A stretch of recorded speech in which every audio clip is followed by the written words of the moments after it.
Mari kita berdoa. Bapa dalam sorga, kami memuji Engkau, kami berterima kasih buat rahmat anugerah-Mu yang sudah menolong kami semuanya.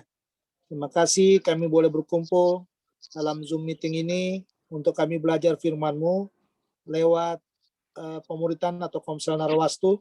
Kami mau berbagi satu dengan yang lain, dan biarlah Tuhan akan tolong supaya firman ini menjadi kekuatan bagi hidup kami, bagi roh kami, dan membangun semangat kami lagi untuk kami terus boleh mengiring Tuhan dalam perjalanan hidup kami.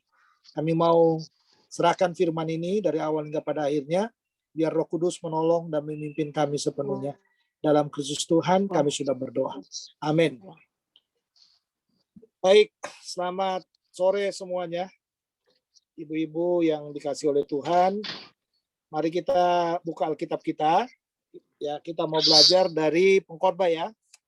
Ya, mari kita lihat Pengkhotbah pasal yang ke-5 ayat yang ke-7 sampai 19. Ya, sekali lagi ya, mari kita lihat Pengkhotbah ya, Pengkhotbah pasal yang ke-5 ayat 7 sampai dengan ayat yang ke-19. Nah, kita mau belajar dari sini. Ya. Topiknya yang mau kita pelajari adalah tentang kekayaan. Ya, jadi kalau Lembaga Alkitab Indonesia menyebutkan tentang kesia-siaan daripada kekayaan. Ya, tapi kalau saya baca ayat ini sebenarnya Pengkhotbah tidak mengatakan bahwa kekayaan itu sia-sia sebenarnya. Tapi kenapa jadi sia-sia? Ya, karena mungkin ada hal-hal yang salah di dalamnya. Oke, kita mulai dulu dari ayat, karena ayat ini, ya Pengkhotbah pasal yang ke-5 ayat 7 sampai 19 ini dibagi ke 3 bagian ya, yaitu ayat 7, ya ayat 7 sampai 8, lalu yang kedua ayat 9 sampai dengan ayat 16, lalu satu lagi ayat 17 sampai dengan 19. Nih, mantap ya ibu-ibu ya. Ini pembagiannya seperti ini. Jadi ayat 7 ini bagian yang pertama, bagian yang kedua ayat 9 sampai 16, dan bagian yang ketiga adalah ayat 17 sampai dengan 19. Ya. Jadi kita mulai baca dulu ya dari ayat 7, demikian firman Tuhan. Kalau engkau melihat dalam suatu daerah orang miskin ditindas dan hukum serta keadilan diperkosa, janganlah heran akan perkara itu, karena pejabat tinggi yang satu mengawasi yang lain, begitu pula pejabat-pejabat yang lebih tinggi mengawasi mereka. Suatu keuntungan bagi negara dalam keadaan demikian ialah kalau rajanya dihormati di daerah itu. Siapa mencintai uang tidak akan puas dengan uang, dan siapa mencintai kekayaan tidak akan puas dengan penghasilannya. Ini pun sia-sia. Dengan bertambahnya harta, bertambah pula orang-orang yang menghabiskannya. Dan apakah keuntungan pemiliknya selain daripada melihatnya? Enak tidurnya orang yang bekerja, baik ia makan sedikit maupun banyak. Tetapi kekenyangan orang kaya sekali-kali tidak membiarkan dia tidur. Ada kemalangan yang menyedihkan kulihat di bawah matahari. Kekayaan yang disimpan oleh pemiliknya menjadi kecelakaannya sendiri. Dan kekayaan itu binasa oleh kemalangan, sehingga tidak ada suatu pun padanya untuk anaknya. Sebagaimana ia keluar dari kandungan ibunya, demikian juga ia akan pergi telanjang seperti ketika ia datang. Dan tak diperolehnya dari jeripayanya suatu pun yang dapat dibawa dalam tangannya. Ini pun kemalangan yang menyedihkan, sebagaimana ia datang, demikian pula ia akan pergi. Dan apakah keuntungan orang tadi yang telah berlelah-lelah menjaring angin? Malah sepanjang umurnya ia berada dalam kegelapan dan kesedihan, mengalami banyak kesusahan, penderitaan, dan kekesalan.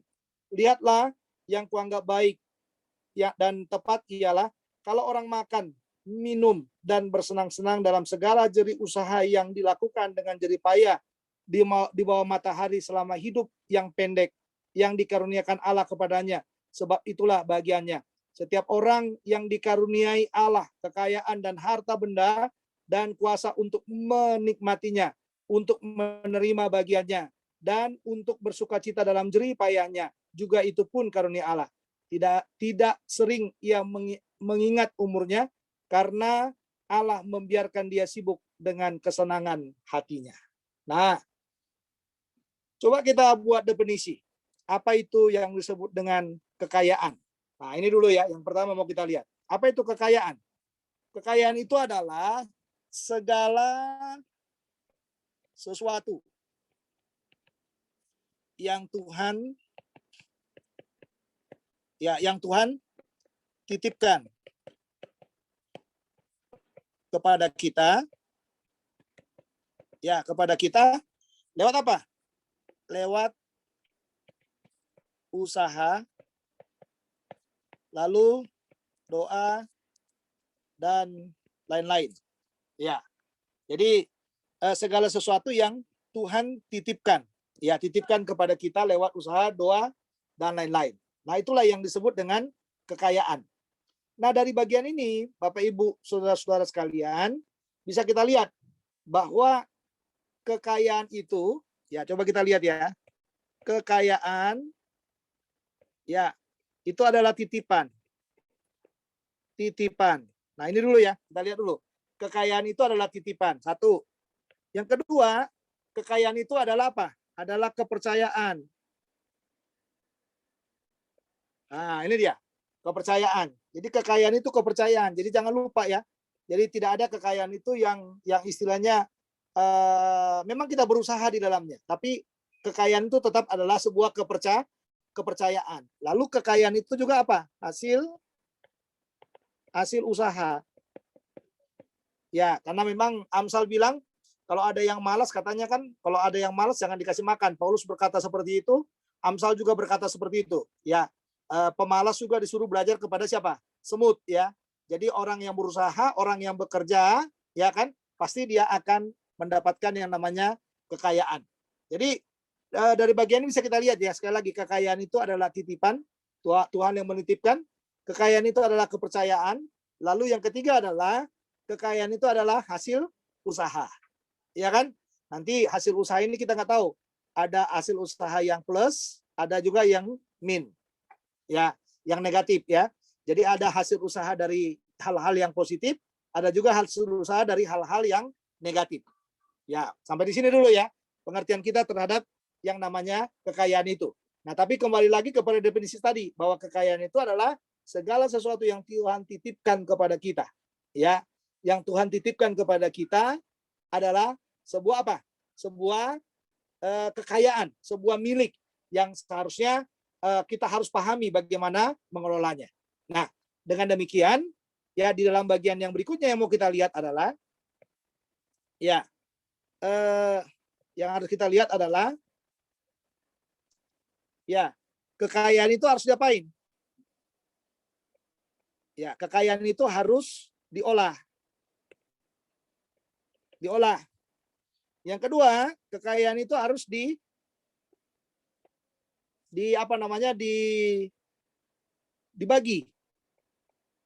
Dibagi supaya apa? Supaya orang bisa menikmati. Ya. Lalu kekayaan itu juga harus bisa dinikmati.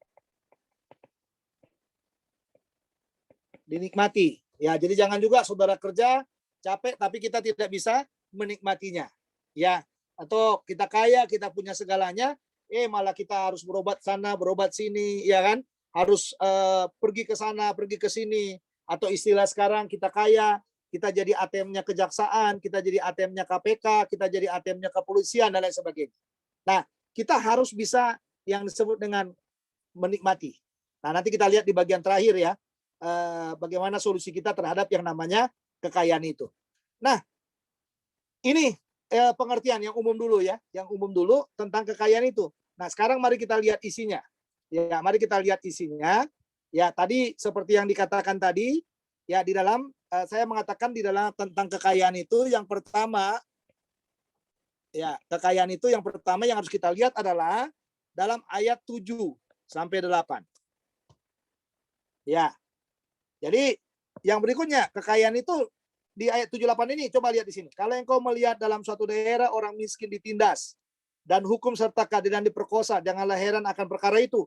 Karena pejabat tinggi yang satu mengawasi yang lain, begitu pula pejabat-pejabat yang lebih tinggi mengawasi mereka. Suatu keuntungan bagi negara dalam keadaan demikian ialah kalau rajanya dihormati di daerah itu. Jadi kekayaan itu bagaimana di sana? Kekayaan itu bisa diperoleh lewat apa? Penindasan. Nah, ini bagian yang pertama ya. Jadi kekayaan itu bisa didapat lewat penindasan. Yang ditindas siapa? Yang ditindas dikatakan orang miskin. Ya, kenapa ada penindasan? Ya, kenapa ada penindasan? Kalau saya bilang ada instruksi. Ya, ada instruksi. Instruksi dari siapa? Itu yang tadi yang dibilang, ya kan? Janganlah heran akan perkara itu karena pejabat tinggi yang satu mengawasi. Jadi, instruksi dari siapa? Pejabat. Nah, pejabat itu siapa? Pemegang otoritas. Jadi, kalau saya pejabat di tingkat yang rendah, ada yang mengawasi saya yang dari atas. Yang di atas, ada yang mengawasi lagi dari atas. Nah, supaya bisa jadi kaya, yang dirampas adalah apa? Adalah yang miskin ini. Jadi, bisa kita lihat yang pertama di dalam ayat di dalam bagian yang pertama dalam kekayaan itu, ya, kekayaan itu bisa didapatkan lewat yang namanya apa? Penindasan di sini. Ya, penindasan. Jadi kita menindas orang, ya, kita menindas orang atau kita merebut. Ada istilah yang dikatakan di sana, hukum serta keadilan diperkosa. Nah, ini kata kuncinya ya, supaya bisa jadi kaya, ini supaya kaya. Nah, ini yang dikatakan hukum, ya, lalu keadilan dikatakan, nih keadilan. Nah, ini disebut apa? Ini diperkosa. Diperkosa. Ini hukum keadilan diperkosa.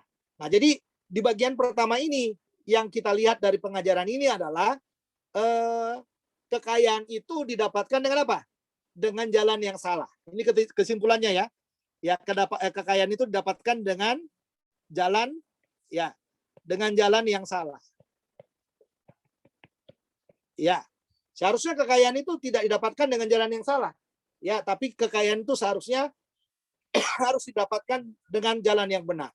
Makanya nanti dalam ayat 17 sampai dengan ayat yang ke-19 itu disimpulkan bagaimana supaya mendapatkan kekayaan dari jalan yang baik.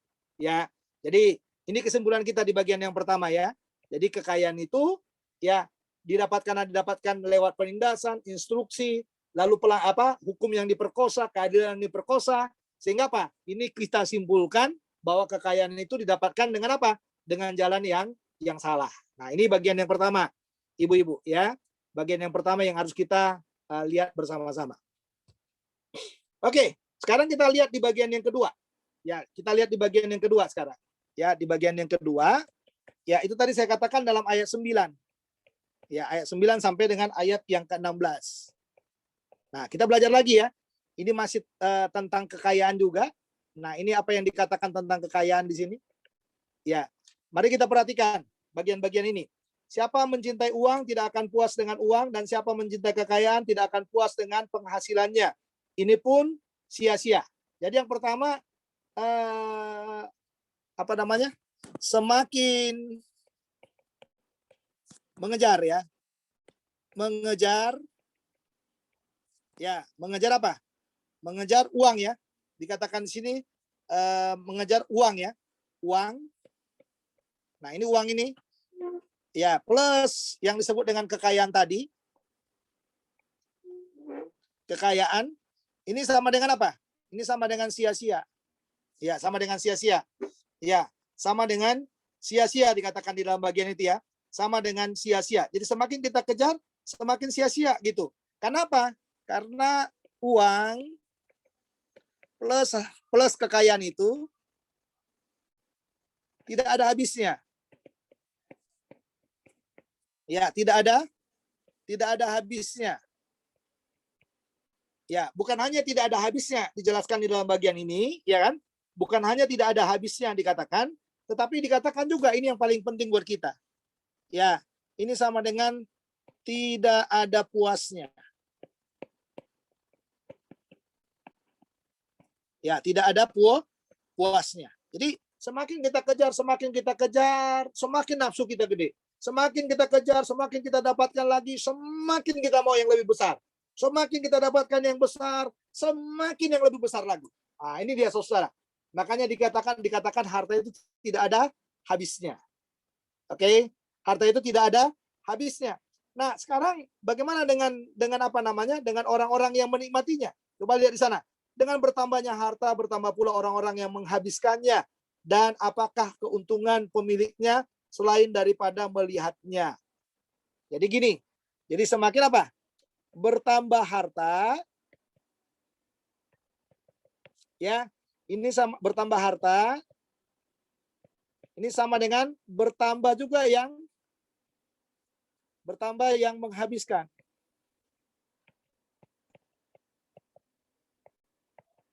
Ya, ada artis tertentu saya nggak sebut namanya, tapi saya baca di medsos, ya, dia katakan untuk makan aja di rumah itu katanya istri dan semua asisten-asisten rumah tangga itu menghabiskan sekitar 150 juta setiap bulannya,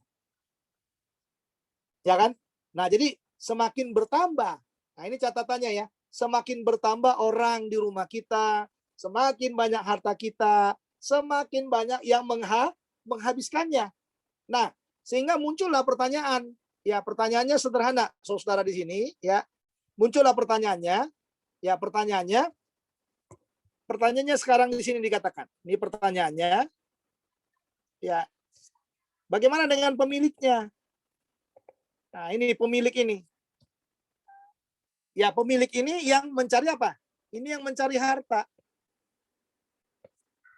Apakah si pemilik bisa menghabiskannya?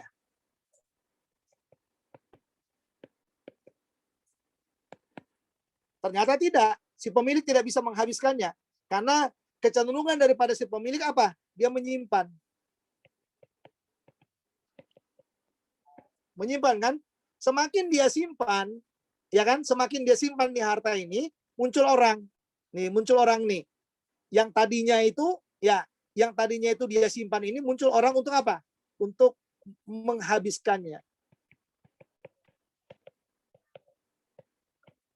Nah, dengan kata lain yang mau dikatakan oleh si pengkhotbah ini, pemilik itu tidak pernah apa? Tidak pernah bisa menikmati. Nah, ini dia. Tidak pernah bisa menikmati. Jadi kalau kita yang bekerja udah capek, udah banting tulang, udah habis-habisan, siang malam nggak tidur, capek dan lain sebagainya, lalu kita tidak bisa menikmatinya, itu yang dikatakan di dalam Alkitab ini, ya. Di dalam ayat yang ke-11 itu. Enak tidurnya orang yang bekerja, baik yang makan sedikit maupun banyak, tetapi kekenyangan orang kaya sekali-kali tidak membiarkan dia tidur. Ya, ya. Jadi kita bisa melihat di sini, ya, kita melihat di dalam bagian ini bahwa kecenderungan dari orang kaya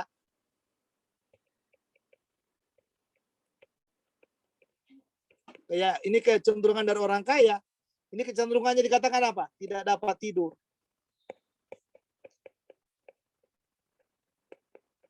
Ya, tidak dapat tidur.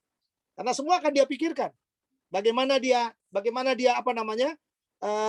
dia mengolah harta itu, bagaimana dia akan mencukupi semua keperluan yang ada, dia akan pikirkan itu.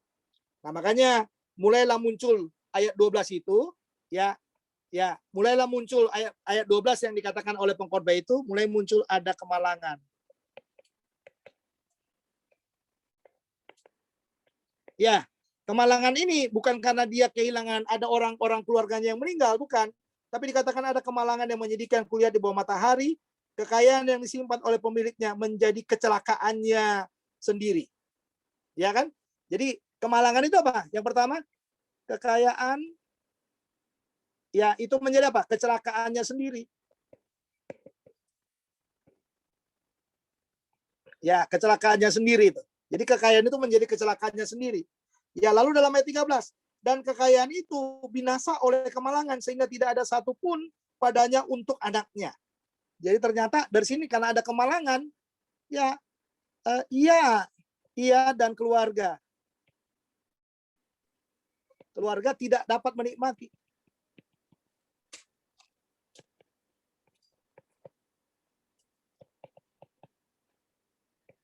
Ya, saya tidak menyebut nama, Tapi suatu ketika saudara di negara kita ini, di bangsa kita ini pernah ada orang yang setahu saya pejabat yang sangat luar biasa yang ditangkap oleh KPK, ya, Kalau dihitung-hitung dengan harta kekayaannya yang dia korupsi, yang diambil itu tidak ada apa namanya, terlalu kecil menurut saya.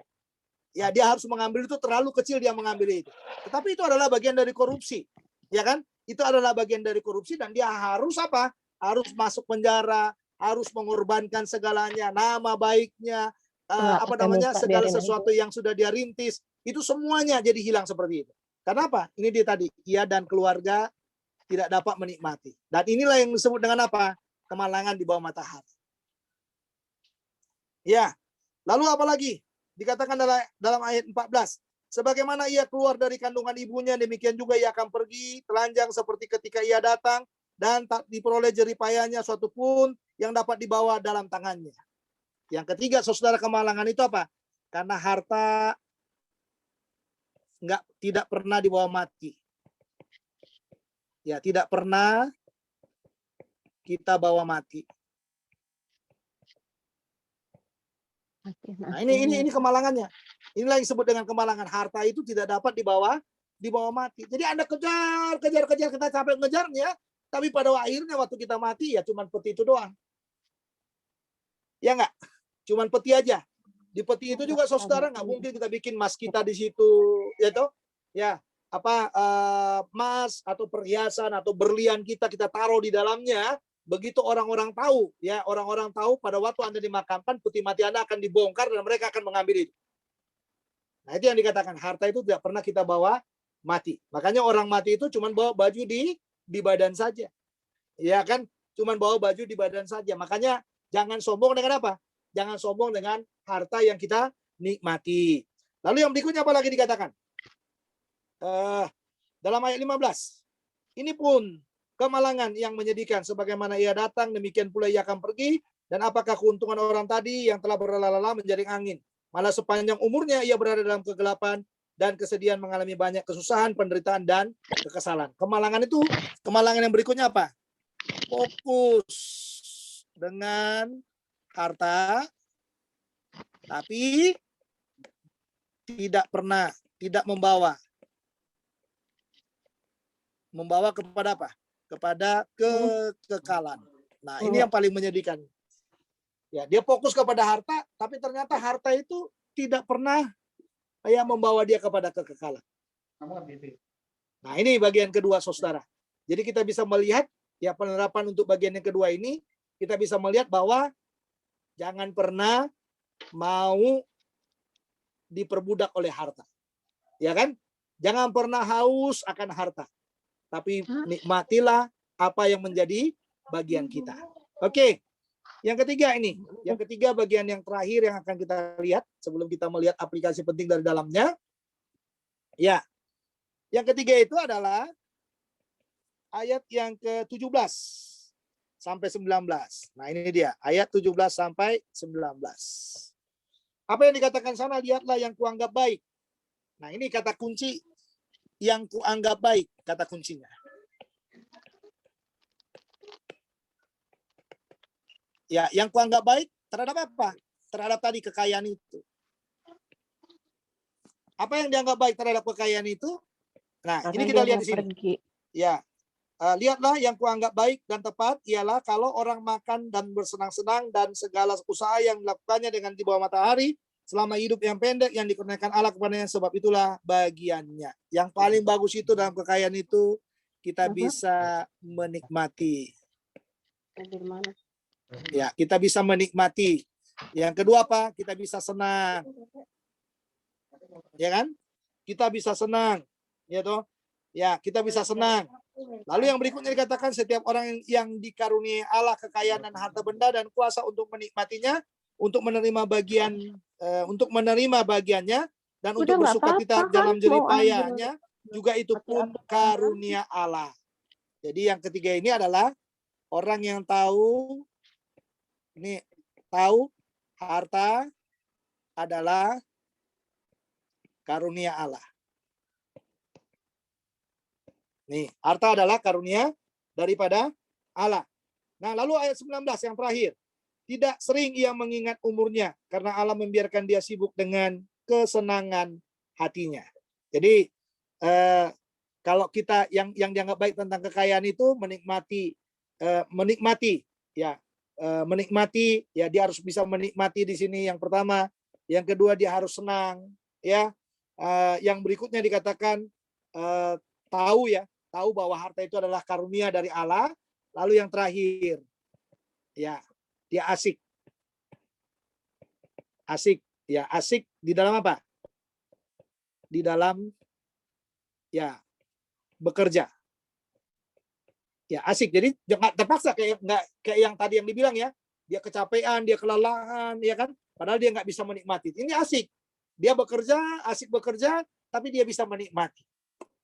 Nah ini bagian yang ketiga. Jadi inilah yang dianggap baik terhadap apa? Kekayaan itu. Mampu menikmati, senang. Ya kan banyak orang kan hartanya banyak, tapi dia nggak senang. Iya kan? Kamu naik ini ya, kamu udah ganti, aduh, gimana ya? Itu cuman kredit kok, katanya. Nggak senang dia, saudara. Ya, aduh, kayaknya udah pindah rumah ini, udah masuk istana negara ini. Aduh, apalah itu cuman gini aja kok itu, katanya gitu, saudara. Ya, jadi orang itu harus senang. Ya, yang kedua dikatakan dia harus tahu. Nah ini dia tahu bahwa harta itu adalah karunia daripada Allah. Harta itu adalah karunia dari Allah. Dan yang keempat, dia harus asik di dalam bekerja. Sehingga umurnya kadang-kadang dia nggak tahu. Dia kerja terus, dia nikmati dengan baik. Sampai umurnya pun dia nggak tahu. Ya, makanya dikatakan tidak sering ia mengingat umurnya. Karena Allah membiarkan dia sibuk dengan kesenangan hatinya. Kesenangan hatinya itu apa? Dia bekerja. Tapi istilahnya yang mau dikatakan di dalam bagian yang ketiga ini adalah tidak diperbudak. Ya, diperbudak oleh apa? Oleh pekerjaan. Ya, karena apa? Karena masih bisa apa? Menikmati. Nah, yang salah itu saudara kalau diperbudak, nggak bisa menikmati dia. Ya, yang salah itu. Tapi yang benar itu adalah seharusnya kita harus bisa menikmati apa yang Tuhan berikan kepada kita. Oke, kalau begitu ibu-ibu, apa aplikasinya buat kita? Nah, ini aplikasi yang terakhir ya. Ya, aplikasinya apa buat kita? Aplikasi yang pertama apa? Mungkin ada 2 atau 3 aplikasi yang kita ambil dalam bagian ini. Ya, aplikasi yang pertama adalah kekayaan harus bisa dinikmati. Ya, jangan orang lain yang menikmati ya. Jadi kekayaan itu harus bisa kita nikmati. Itu kata kuncinya. Harus bisa kita nikmati. Ini bagian yang pertama, aplikasi yang pertama. Aplikasi yang kedua adalah kekayaan. Ya, kekayaan jangan untuk kesenangan orang. Kekayaan kita jangan untuk sekedar kesenangan orang. Kesenangan orang lain. Jadi kita yang harus senang dengan kekayaan itu. Jadi jangan pernah bilang, aduh, udah deh, nggak bisa diceritain deh gitu. Jangan sampai kayak gitu. Jadi kekayaan kita itu jangan untuk kesenangan orang lain. Nanti kalau itu untuk kesenangan orang lain, saudara, itu menjadi salah. Orang yang akan menikmati kekayaan kita. Ya. Lalu yang ketiga adalah ini yang ketiga, kekayaan itu harus mempermuliakan Tuhan.